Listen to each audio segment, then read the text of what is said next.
سلام دوستان عزیز، به چنل یوتیوب من خوش اومدید. امروز یه غذای محلی از خراسان شمالی رو میخوایم درست کنیم به اسم کمجوش که بومیای خراسان شمالی بهش میگن کمجوش، ولی ممکنه به اسم کالجوش هم شنیده باشید.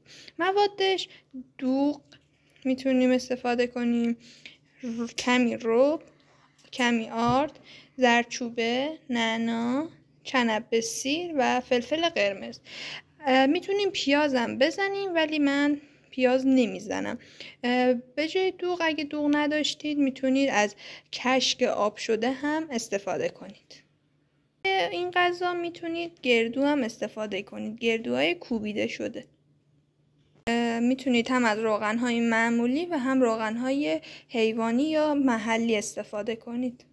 اول سیرامون رو رنده میکنیم، سرخ میکنیم یکم.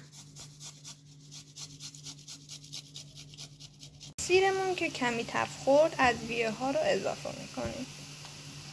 من آرد رو برای این میریزیم که موادمون یکم غلیظ بشه. حالا رب رو اضافه میکنیم، قشنگ همشون میزنیم تا با هم مخلوط بشه.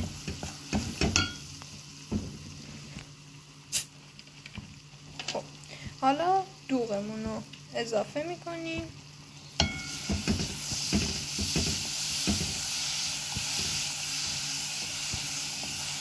همینجوری همش میزنیم تا بریده نشه.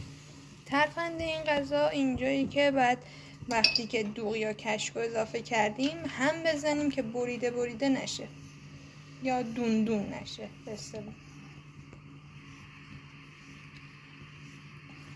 قبل از اینکه بجوشه بعد خاموشش کنیم، این اطرافش که کمی حباب زد یعنی خاموش کنیم. غذای ما آماده است.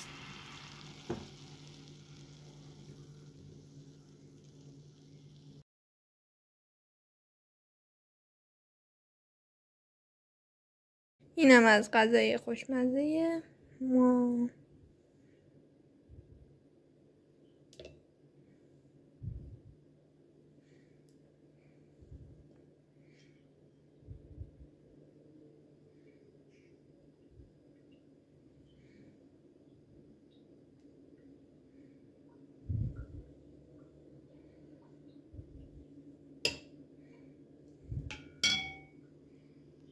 خب دوستان عزیز، این غذا رو با نون کاک تریت شده میل میکنه.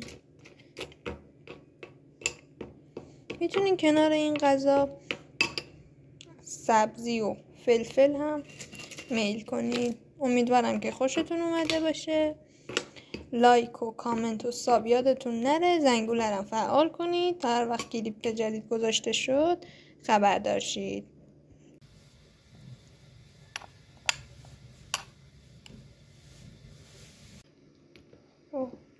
نوش جونتون. فعلا خدا نگهدار.